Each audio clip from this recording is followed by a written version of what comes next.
Okay, class, please stand up for the winner. Given by Brian Royal.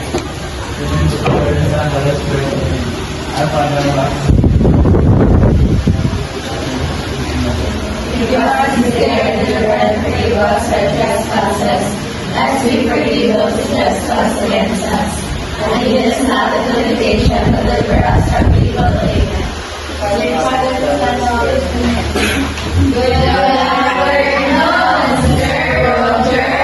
Good afternoon, class. So, please sit down. How are you? Are you excited to learn? Yes! Are you sure? Yes! So, before we proceed to the discussion, let's have the first day activity. The activity is called This is the Picture. Are you ready? Yes! So, this is the first picture. Okay, good.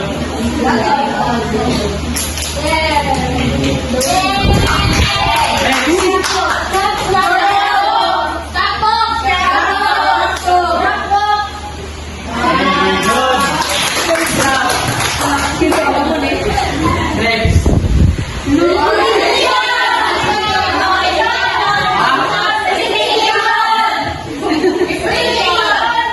Okay, very good.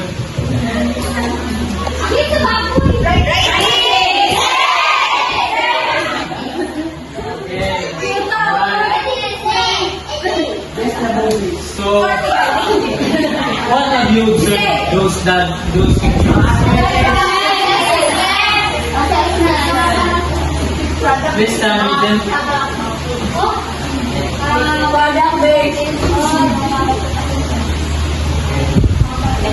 Other hand.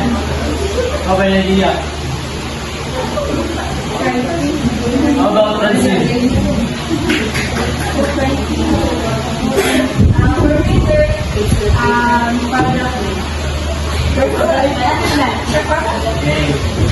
So which pictures show a final output based on those pictures? Final output. Oh, and which shows a process. Right. So for you to have an idea what is our topic for today, so I prepared a game which an usual shooting game.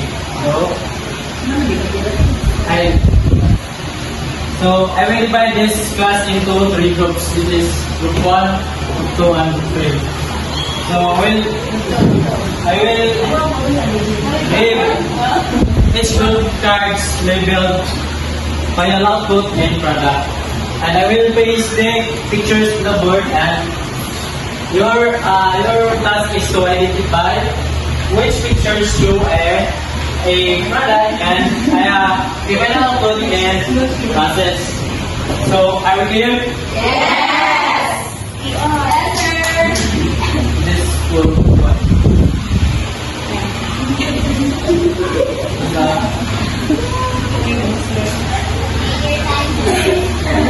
What was this?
By the way, this is for group 1, this is for group 2, and this is for group 3. Okay, so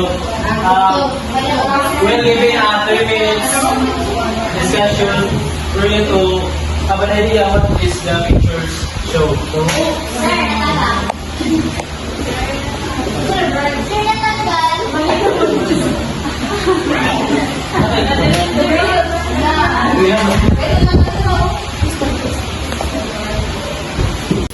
by the way, class, you will also explain your answers based on the pictures. So we will give it 2 minutes to present your ideas as well. Are we clear? Yes, sir. Time starts now.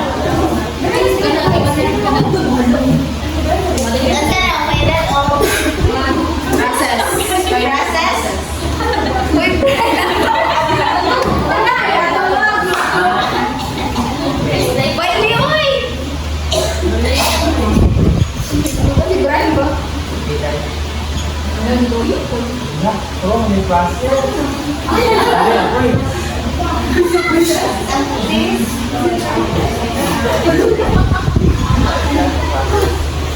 This is in the process also. So we will assign each of you one member of your group to explain your answer. So, maguna to sa 1.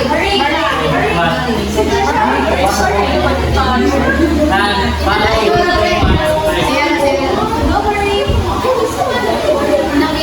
the floor is yours, group 1.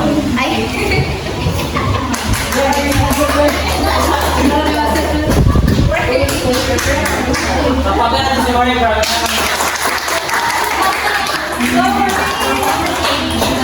So for us, ngayon, ang final output is maganda na ito na sa ikuan. Ang alam mo lang ito siya, okay din ito siya.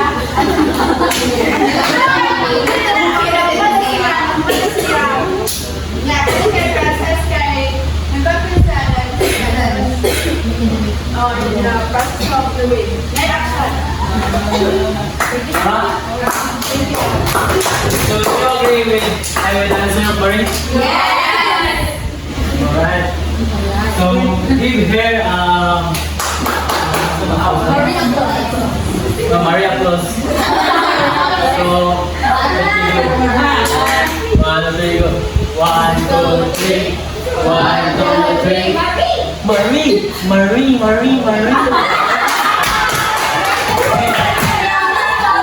Listen. Okay. 1, 2, 3, go. 1, 2, 3. Marie. Biscuit.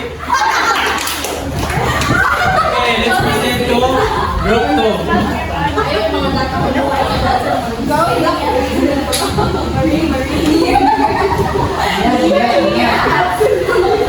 So, ang is kaniang process is ang mga bata is magawa sila group play and then formula sila group brainstorming, sharing of ideas and everything. So there is a process, there is a step-by-step process. And hindi nila i-follow para kung nila kung similarity mo. And then this is the final output since that ang research, na-evoke na ang research paper and then the thesis na kananay lang yung output na makita. So you agree with Janet? Yes! So give Janet a Brazilian applause. Let me do the Brazilian applause. Okay, Brazilian. 1, 2, 3. 1, 2. Let's stand up, everyone.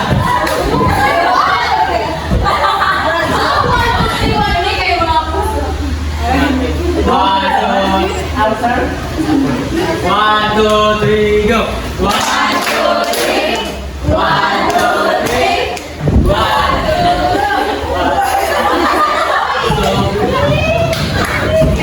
Let's proceed to group 3.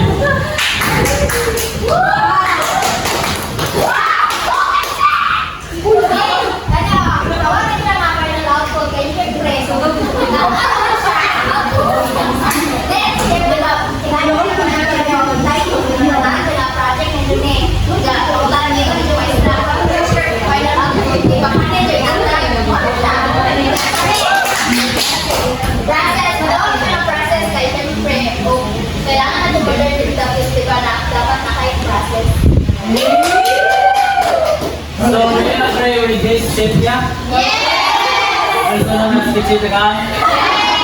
So, give Kichitagan may tama applause. May tama ka rin, may tama ka applause. So, let me do that tama applause. 1, 2, 3. 1, 2, 3. 1, 2, 3. So, next time everyone.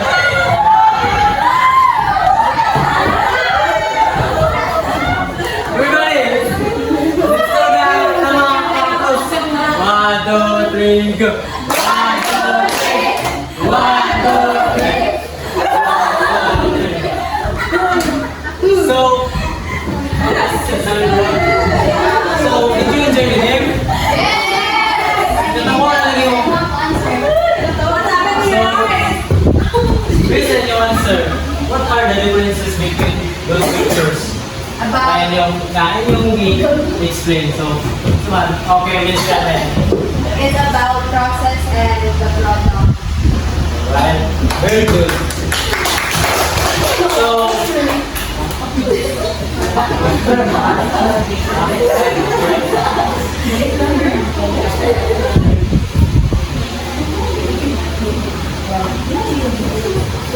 what do you think the labels and these pictures imply? What do you think? Labels and pictures imply. What do you think? So process. Okay, Miss Jolene, Miss Ben. The process is na siya kanang as to what you can observe sa picture na siya na action nga gi-imply. And then kung mayroon kang final output is tangible material because siya nga makita na nimo ang kung unsay result sa action nga gibuhat. Okay, Miss Jolene is correct. So, which pictures most commonly happens in a classroom setting? Example. Picture. Okay. Then. Yeah, defense. So your answers are correct. So, what do you think is our topic for today? Right. Okay. Product-oriented and process-oriented assessment. But before I will discuss, let me first dive into the details. So, at the end of the lesson, the students are expected to differentiate product-oriented assessment from process-oriented assessment. Share the importance of both assessment in oral and written tasks, and perform an activity through role playing.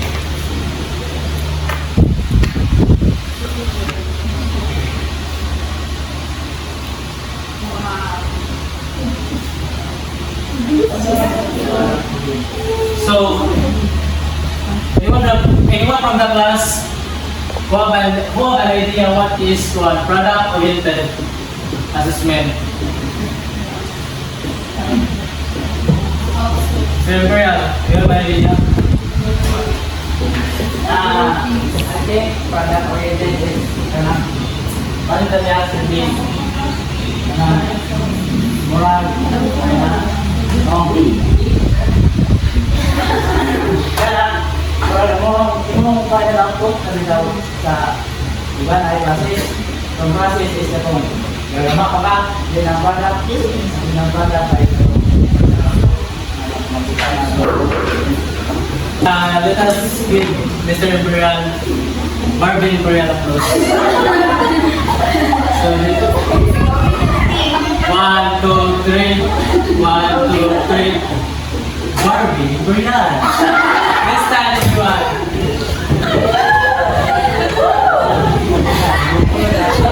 Okay, 1, 2, 3, go. 1, 2, 3. 1, 2, 3. Marvin Imperial.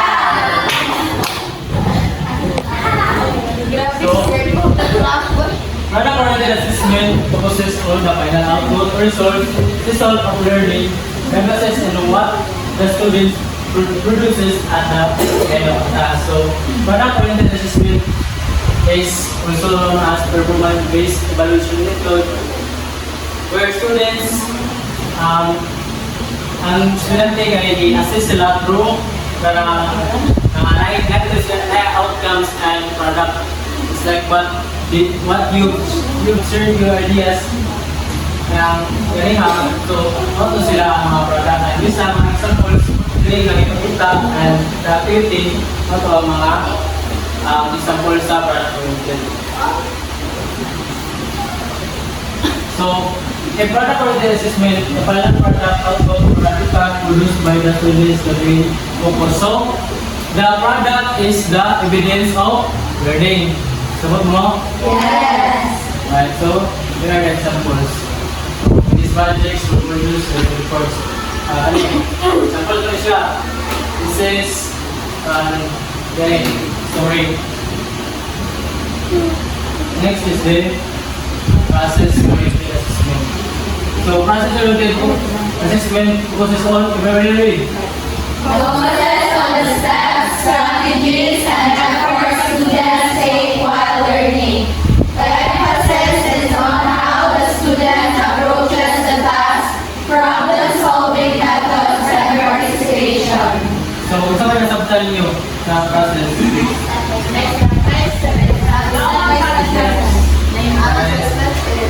So, don't answer in chorus. If you have an idea, just raise your hand. Ito ba? You have an idea? Oriented assessment kaya nagsiyay ka ng step-by-step na harap sa activities na nagpag sa efforts sa student while they are learning. The emphasis is sa nag-build sa estudyante para pag-pagpunan ng output. So, very good. How about you, Shannon? For me, project-oriented assessment is assessment or the teacher will assess or evaluate the student's process from other side. Ang product itself, the process-oriented is approximate sa pag-iba sa product ang assessment. Right. Very good, Shannon. So, the process oriented assessment focuses on action, method, or procedure. Is the main focus rather than the outcome. So, ang process is the evidence of learning. So, it's like what they ipang-answer nila ang process guide ang gawin ka ng mga procedures, by steps, or mga methods. Okay, class? So, here is the example. Observing group discussion during a project, assessing participation and collaboration in class activities. So, asa na ang example sa process? Ini. Oh, ini. What sa kita? This one. Nulis yun. Saan sila? Right.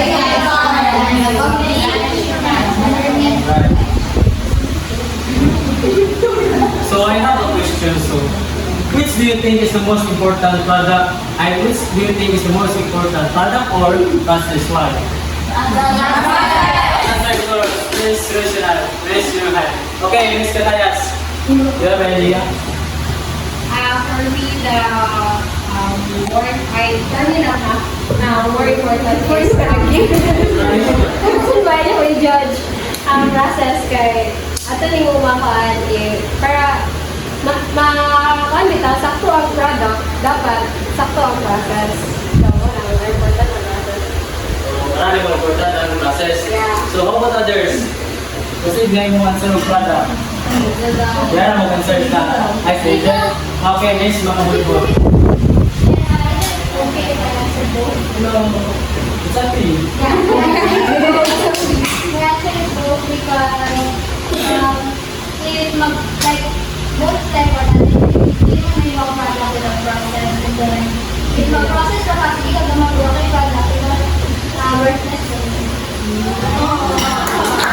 Actually, idea say so, another one. How does focusing on process improve your learning? Iwan. Okay, let's yell. How does focusing on process improve your learning? Just like sa gingon ni Jessa. Just like sa gingon ni Jessa. So process pa mo this. Marami itong dito ni mo ma-experience. It will give you the experience nga kanang hindi mo kay para makaibaw ka or na-process nga or na-step-by-step procedures para ma-attain mo ang gusto ni mga product. So in that way, makabuild ka og kanang i-build din mo critical thinking, your creativity, and also your kanang how you collaborate with others. So, awesome. Give yelling a wow applause. So, let's give a wow applause to Miss Yelling. Sampon? You want sampon? 1, 2, 3. 1, 2, 3. Wow! Okay. This time, yes. Yes, tumawag ka niya, Lynn.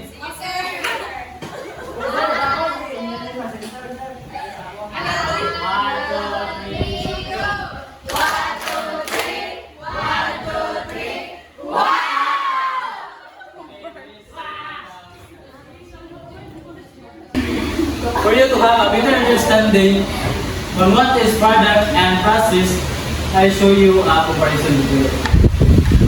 So, this is product oriented and process oriented. So, ang focus nila is Final output. result sa process guys, strategies and use.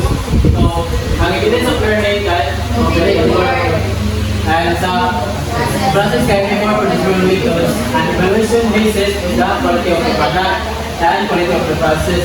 Examples, itong mga examples kanya.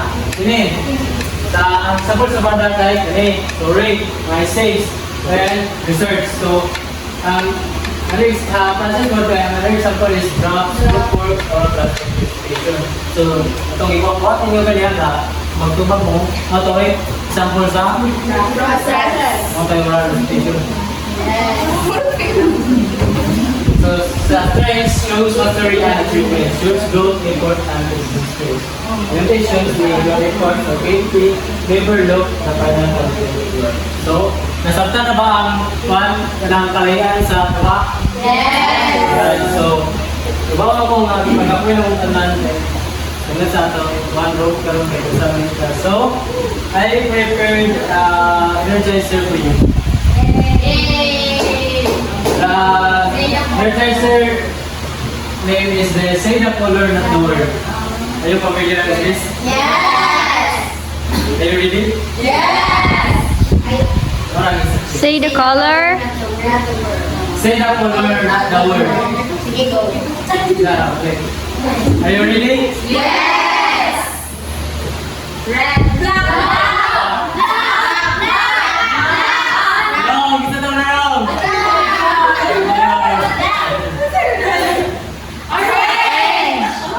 Brown.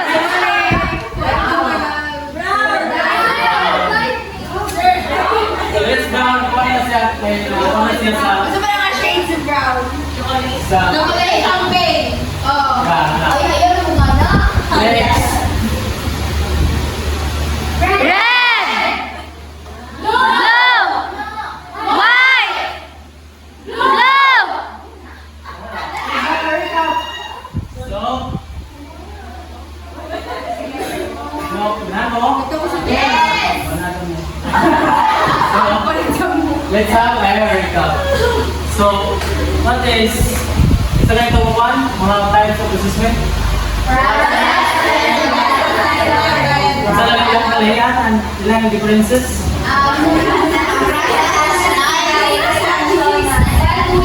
May misis yan. Di ba pala inyo? Kaya tanong ba ito? Product. The final output. The process, Okay, very good. Yeah. So, what do you think is the what do you think is the similarities between the two? Other answer. Let's see that Yes, Brazil. What's that? Another purpose of assessment is to test the student's understanding of the lesson. Right. Vincent, what do you? Same answer, Bill. Answer. This time. What's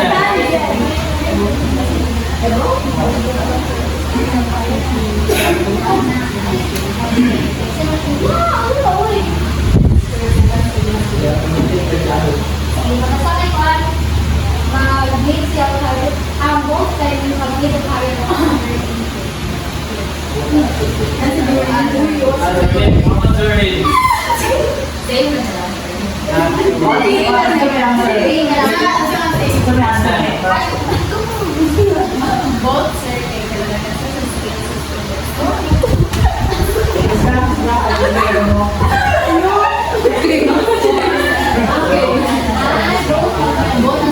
Oh, Mary!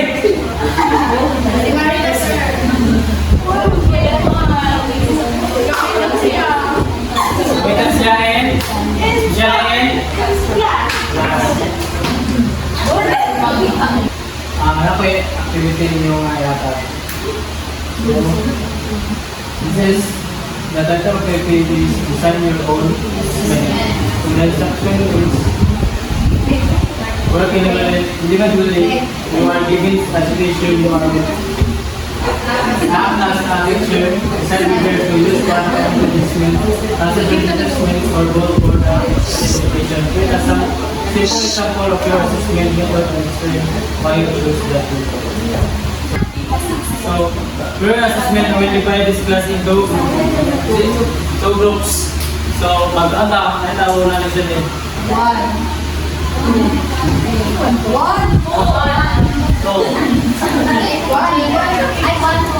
Go, Angel.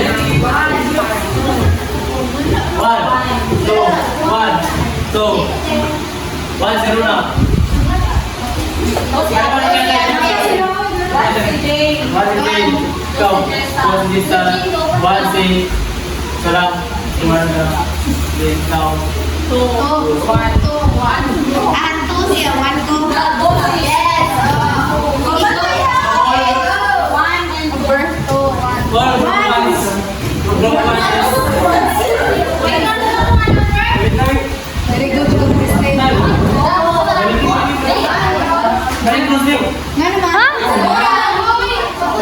Oh, minaw lagi. Okay, mga Lupan, direct. Suko ka, sir?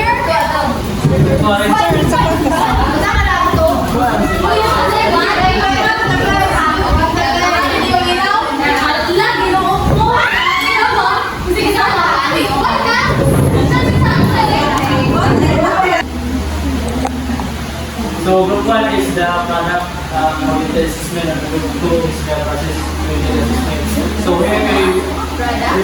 here is your scenario. I use that performance-based assessment motivates students by making learning more authentic, interactive, and connected skills. So, I use that performance-based assessment motivates students by making learning more authentic, interaction, and connected to real-world skills.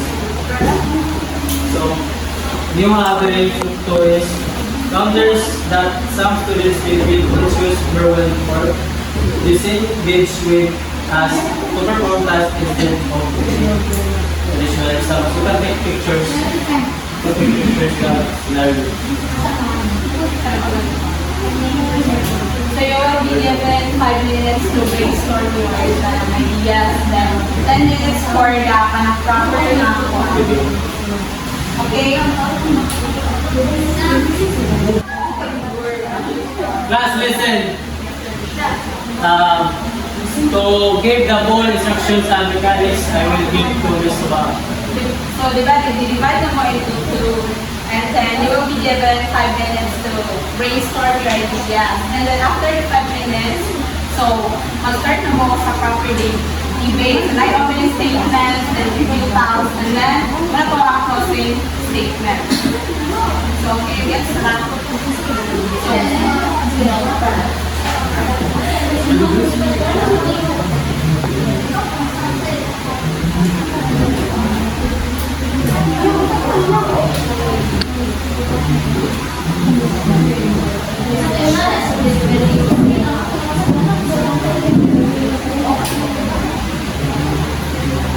here is the grades for the authenticity of arguments. So 10, 6. So arguments are highly realistic, strongly connected. And then 8 for mostly authentic, some real life examples. Then 6 for some authentic connections, but they are limited. Then 4 few or no authentic connections. Then the application of knowledge, clear and accurate application. 8 most accurately, then 6 partial application, then 4 minimal or no application shown. Then critical thinking and analysis. So there are 10 for strong reasoning, logical details, then analysis of and then 8 for clear reasoning, then 6 for limited, then 4 for the minimal. Then communication and collaboration. So the groups will clear, confident, and delivering, or then 8 for mostly clear, then 6 some clarity, then 4 means unclear delivery. So those are the rubrics.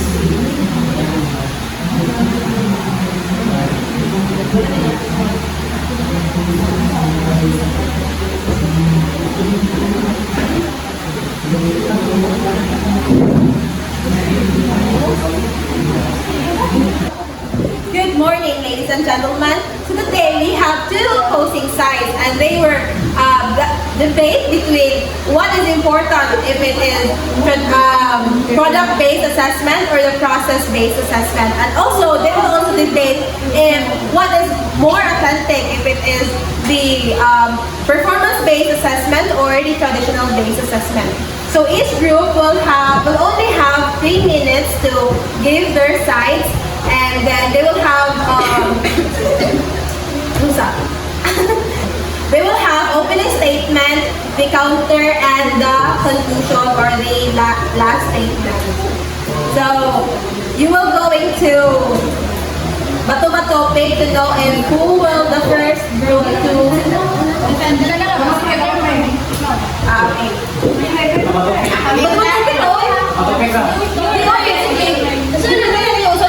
Statement man. Ay, pwede nung gagawin ko.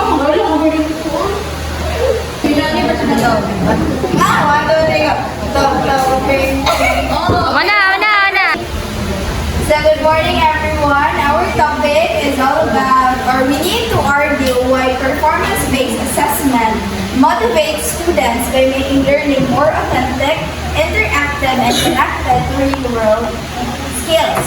As to what we know, the 21st century or the world of today encompasses a lot of innovations. There is a lot of, when we say sa technology, ato ang na-encounter karon, which is very different from the traditional way of assessment. So that is why we argue that performance-based assessment matters more than traditional assessment if we are to focus on today's world or in today's generation, where we need to cope up with the needs of the time in order for us to support the challenges and for us to provide solutions into the complexities of life. So that would be all. Thank you. So, we the prosecutor group 3 stand in opposition to performance-based and product-based assessment. We firmly believe that traditional assessment and process-based learning provide a more effective, fair, and meaningful way of evaluating students. Because education is not just about producing outputs or performing tasks. It is about understanding, growth, and mastering the learning process. While performance-based assessment focuses on the final product, as the other group said, and visible outputs, it is often overlooks the journey of learning, the thinking, the practice, the gradual improvement that truly shape a student's knowledge. Traditional and process-based assessments give students the opportunity to learn step by step, reflect deeply, and demonstrate understanding in a structured and less structured environment. Especially, kasagaran sa students can express themselves in student and writing, diba? And we will prove that performance-based assessment, although appealing, can create anxiety, inequality, and distraction from real learning, while traditional and process-based approaches better support all types of learners, especially what I've said earlier, nga naay mas dilitan na students dahil confidence na mo-perform kay naay mas makita na ba ito mas daghan ang students nga mga express ng kagalingon, especially in writing. Kaya wala sa limit sa writing, mas maisulti na lang ilang profile. So for these reasons, we stand firm in defending assessments method that value not just what students produce, but how they learn. So for our side, I will share to you the evidence that is performance-based assessment is effective. Supported by educational research, studies from leading institutions, Harvard University, Stanford University, and we show that performance-based assessment leads to deeper understanding, better retention, and stronger critical thinking skills. Students perform better when assessed through real tasks rather than memorization tasks. So you talk about earlier na ang traditional is more on written, diba, writing. So it is more effective if the students can collaborate and communicate with their peers.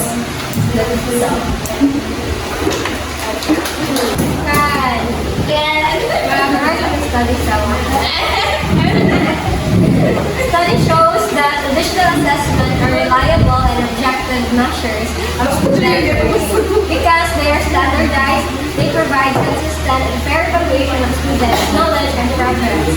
This was said by the Corporate Development of Professional Development. This means all students are judged using the same criteria, unlike performance tasks which can be subjective. So to conclude, performance-based assessment is more authentic than the traditional way of assessment kasi kanamor bitaw ma-help siya nga ma-kuan ang student. Ma-assess sila ang mga performance not just merely on kanang traditional one which is pencil and paper. So thank you. No matter how modern it sounds, an assessment that creates anxiety, confusion, and inequality cannot replace one that is proven to be fair, reliable, and effective. Not everything new is better, and when it comes to ensuring true understanding and equal opportunity for all learners, traditional and process-based assessments still stand stronger. Because we cannot deny the fact that nowadays, there are students who have different skills and capabilities. So when there is a traditional assessment or the process-based, so they're able to express their knowledge and understanding in a fair way. So, di ba naikanauban yung mga students is na-adjust sila yung potential, like for example, sa performance activities like role play. So, naa sila yung potential nga kanabitang kaibaw sila mo kaibaw sila mo nga pero kanaog itest jud ang true understanding sa usa ka student is mas gamit jud ang traditional assessment. Thank you for your active participation class. I hope you learned something about the product assessment and process assessment. God bless and enjoy the rest of the day.